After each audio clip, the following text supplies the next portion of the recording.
Siapkah kita menggelar pembelajaran tatap muka dalam waktu dekat? Ya, kemarin Presiden Jokowi sudah membuka wacana pembelajaran tatap muka bisa dimulai apabila siswa atau siswi sudah divaksin. Saat ini, sahabat Sonora, saya sudah terhubung dengan pengamat dan praktisi pendidikan dari Cerdas atau Center for Education Regulations and Development Analysis. Ada Pak Indra Karismiaji. Selamat pagi. Selamat pagi, Mbak Rara. Apa kabar? Kabar sehat, Pak Indra, mudah-mudahan sehat juga. Alhamdulillah, udah lulus COVID saya. Udah lulus COVID. Udah lulus. Sudah S-Cov ya? Sarjana sekarang. Sarjana Kov ya, S-Cov. Baik. Mudah-mudahan selalu terus semangat dan sehat ya pemulihan. Pak Indra, ini kalau kita menilik statement Presiden kemarin, Pak Indra bagaimana melihat ya? Apakah kita sudah siap melakukan pembelajaran tatap muka setelah kemarin nggak jadi, mundur lagi begitu? Yang pertama, saya bicara bukan sebagai seorang ahli kesehatan ya. Tapi saya mengambil apa yang mereka sampaikan. Semua masih mengatakan sangat berbahaya. Bahkan saya sendiri sudah divaksin 2 kali, nggak kebal tuh sama corona kan begitu. Tetap kena juga, harus isoman 30 hari. Dan saya sekeluarga juga kena. Anak saya isomannya 45 hari kan begitu. Dan setiap hari kita selalu mendengar berita duka kan. Jadi kondisi sekarang pemerintah juga kan memperpanjang PPKM terus. Artinya sebetulnya mereka menyadari kalau kondisinya masih sangat berbahaya, kondisinya masih belum aman kan gitu. Tetapi kok mau ada wacana tatap muka, ini maksudnya gimana kan?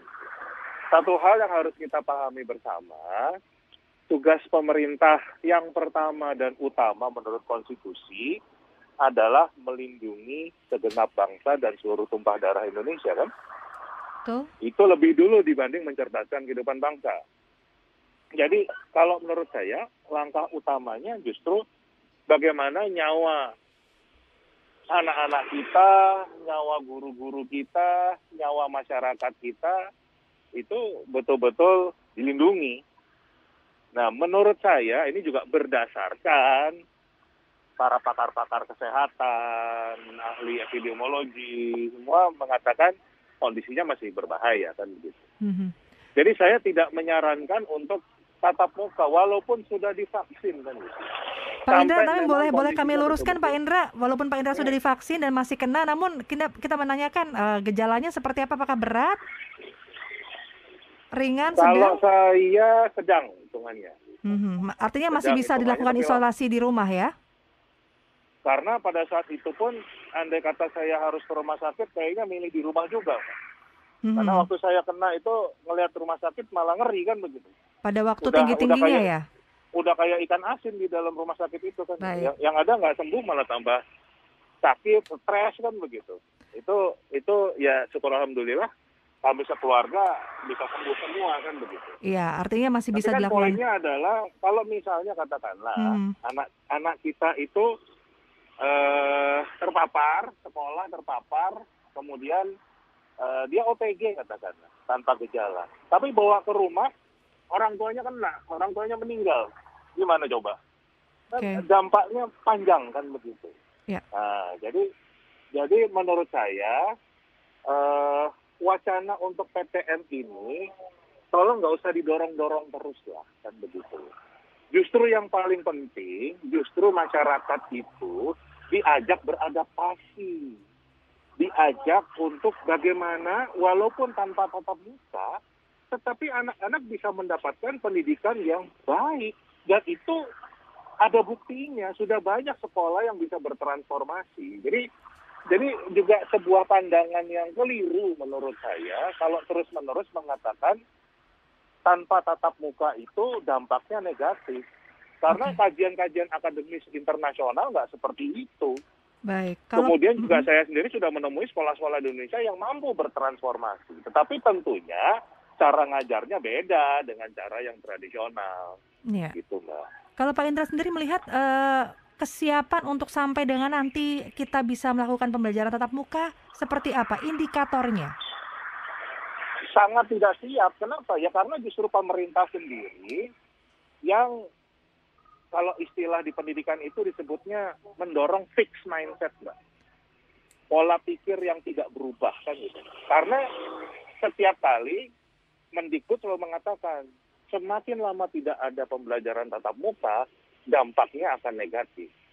Bahkan Pak Presiden sendiri kan mendorong nih untuk segera tatap muka kan begitu. Jadi semua orang akhirnya berpikir yang namanya daring itu negatif kan gitu. Itu jelek. Jadi semua orang bermimpi untuk kembali ke 2019 lagi kan. Nah, siapa yang bisa menjamin kalau kondisi pandemi ini bisa selesai dalam waktu sekian bulan? Siapa tahu malah nggak pernah selesai kan begitu. Kalau menurut Pak Indra, seperti apa nantinya ketika benar-benar sudah siap itu seperti apa indikatornya? Justru kalau saya, nggak penting tatap mukanya. Ini kan era digital sekarang. Berarti kedepannya akan lebih baik seperti ini terus kalau menurut Pak Indra begitu ya? Bukan itu maksud saya. Maksud saya adalah manusia harus beradaptasi kan begitu. Kalau sekarang sudah banyak perusahaan, tempat kerja yang bisa bekerja dari rumah tanpa datang ke kantor dan itu adalah optimal, efektif, kenapa urusan pendidikan harus datang ke sekolah? Kan itu berarti ada gap, berarti pembangunan SDM kita, penyiapan SDM kita pun tidak sesuai dengan apa yang sudah terjadi dalam dunia kerja kan. Indikatornya kan begitu saja. Sekarang justru malah kalau saya, ayo kita mulai berpikir, walaupun tidak ada tatap muka, tetapi hasilnya positif loh. Itu yang harus dikampanyekan dulu ke masyarakat kan. Jadi masyarakat nggak bermimpi untuk kembali ke masa lampau. Tapi bagaimana sekarang, kalau sekarang kan orang semua udah pokoknya yang penting belajar aja sekarang, pokoknya sebisanya deh kan gitu. Karena semua ingin segera kembali ke tatap muka. Nah siapa yang bisa menjamin? Kalau ini bertahun-tahun kan gitu. Terus anak kita nggak akan pernah belajar. Hanya karena semua merasa ini sementara aja. Jangan kasihan dong. Anak kita harus malah kita didik pandemi maupun tidak pandemi. Dan itu sudah terbukti bisa dilakukan.